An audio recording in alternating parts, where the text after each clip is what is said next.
Hello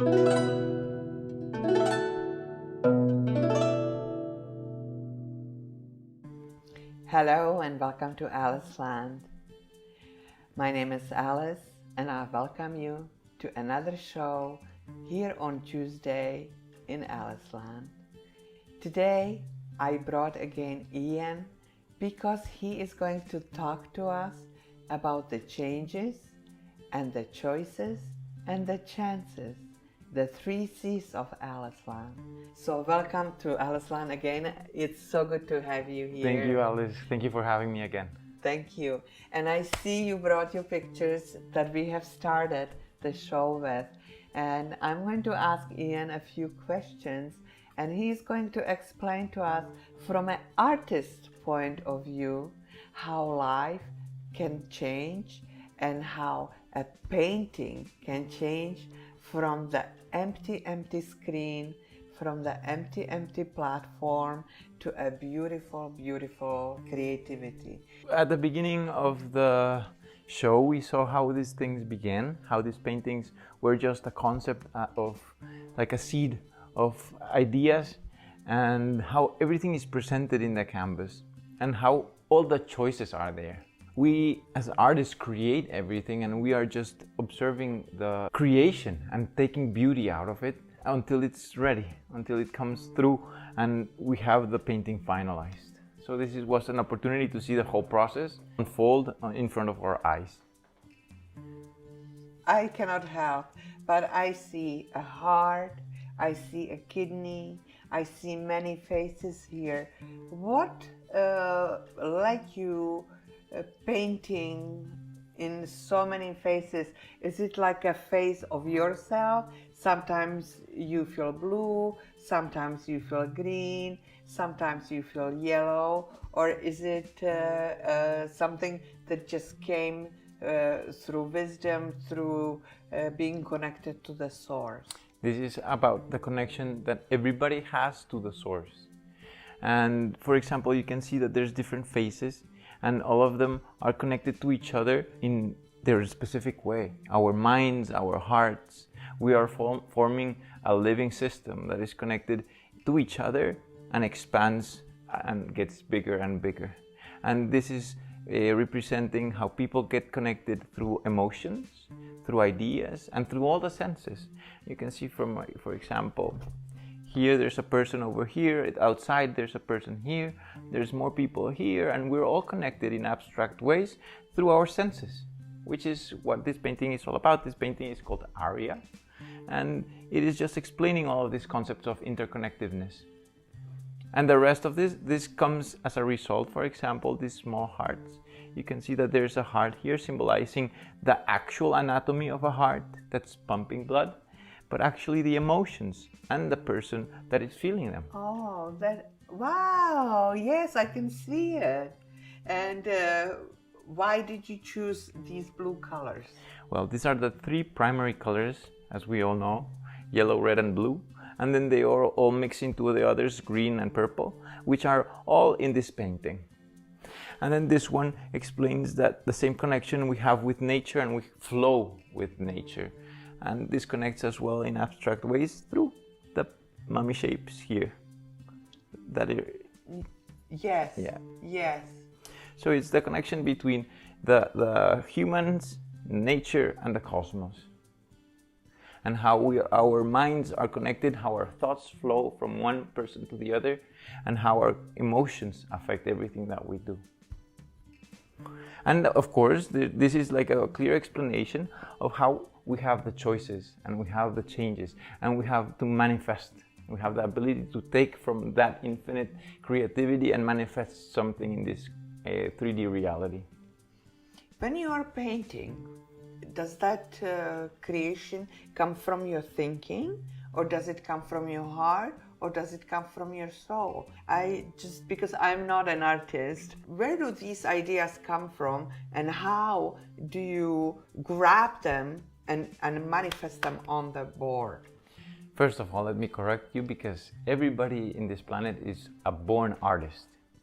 Some people just know that they are artists and they practice and they get good at it. Some people don't know about it or forget. And it's just a matter of awakening, and you will see that there's power in our hands and that we create the world as we know it. We're all artists in our everyday lives. Some of us are more aware than others, and art is in everything we do. Where do new ideas come from? This is a philosophical question. That's the same place where these paintings come from. Sometimes I see them in abstract ways, in the trees, in the leaves, in the light that shines through. Sometimes I go to sleep, and in my dreams I see a gallery where my paintings are already painted. That helps me a lot to visualize these things. It's like a communication with my inner self that's aiding me to see past all the chaos and see through clearly through what is the creation itself. And that's how I collect data. That is not actually from my mind, it's just what is. And as much as I don't think about it, it flows. So I actually turn off thought and I go by instinct. And it is something like knowing when is your favorite. You know yourself. When is your favorite food? What is your favorite film? What is your favorite music? And like this, a painting talks with me in that same language. Okay, so then when you have the canvas on, it actually talks to you. And then if you turn off your mind, so it's a choiceless choice because you already know it's a that dialogue. it's there. And then you allow your hand to just pick the color and just finish the picture. If you put it that way, it's a very mysterious, esoteric process, but actually it's very simple because it's already done. The things are all just a matter of grabbing them. It is like having a music in your head, having a song or a melody in your head and actually mumming it. And that's the beginning. Totally, I understand that. Yes. So you have created these 3 hearts. Are you planning to continue painting a little more hearts? Yes. Or? This is just the beginning of a series of hearts that I'm gonna make into kind of a puzzle that connects, that forms the whole person. And the heart is just the beginning of that whole series. And it's just all connected to the paintings that are bringing up these ideas, and I'm just putting them in different formats so people understand each concept, because there's so many in a big painting that people will not be able to observe in a single session of viewing that painting, because there's like an anatomical heart, and then there's a kidney, and then there's like 8 kinds of people, all of them with a story to tell. So in order to aid... I can even see the liver and the spleen and all of that. That is just playing, depending how your mind wants to, create them, because this is incredible. I made an abstraction of all of them. So they were just like pieces of a puzzle that I just incorporated and integrated into these human shapes.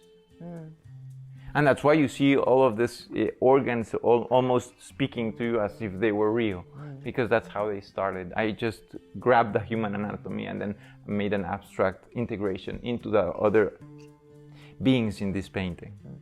I'm going to ask you a question because I write. That's what I do. That's my art. For me, it's very important to do meditation.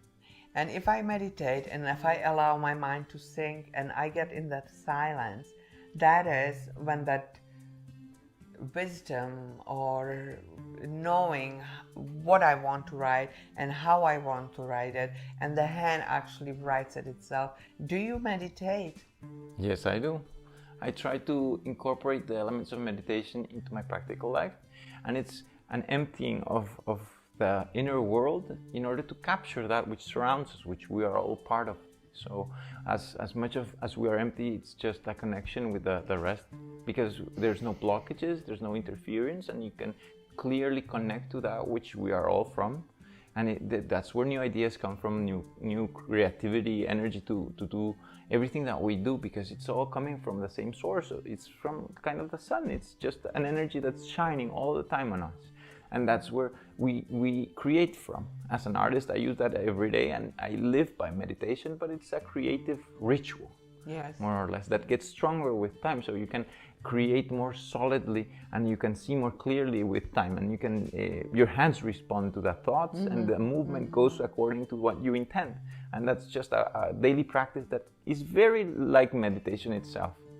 It's just with a creative purpose, and it is very similar and very, very close to meditation. How long have you been painting? It's now 12 years. 12 years. And have you ever been in a moment when you just felt dry, when even you just looked at the canvas and you just said, I just don't have it? And did you have doubts in yourself and saying, what am I doing? Because sometimes when I open a page and it's empty and it's looking at me and I want to write and the hands are there, but nothing is coming. Do you have moments like that? Well, sometimes it does happen. And it's sometimes the chaos in everyday lives that affect, Sometimes you want to rush into things, or you have a deadline that is pushing you, and you cannot push something that goes beyond the physical realm, because this is painting, this is art. It cannot be having a pressure on top of it. It flows naturally.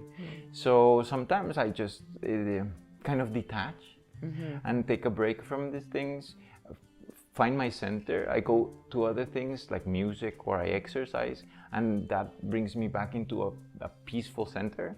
Then I go back to the canvas and I try to see the beauty. And if it's speaking, I go into it. If it's not speaking, I start a new one. Sometimes I get a lot of paintings that are unfinished, that's not a desirable place to be, but it gives me like a perspective of what I can do, and then something eventually clicks, and then the channel starts to flow again.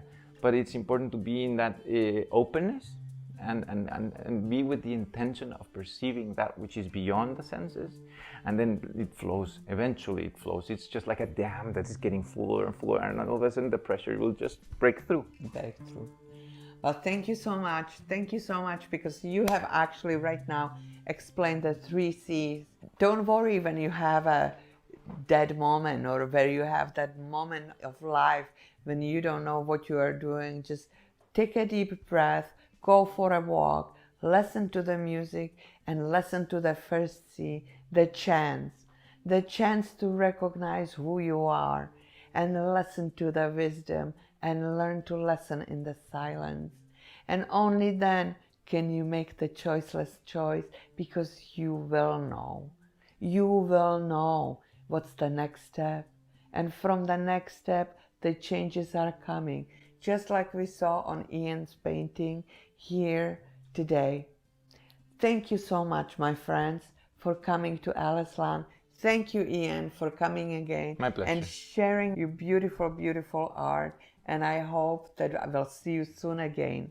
Thank you so much again for coming to Aliceland. And should you have any questions or need to talk about anything, please write below the Aliceland video, and I would be more than happy to answer any of them. Have a beautiful, beautiful week from my heart to your heart, and don't forget, you are the miracle. Live it, be it, and love it.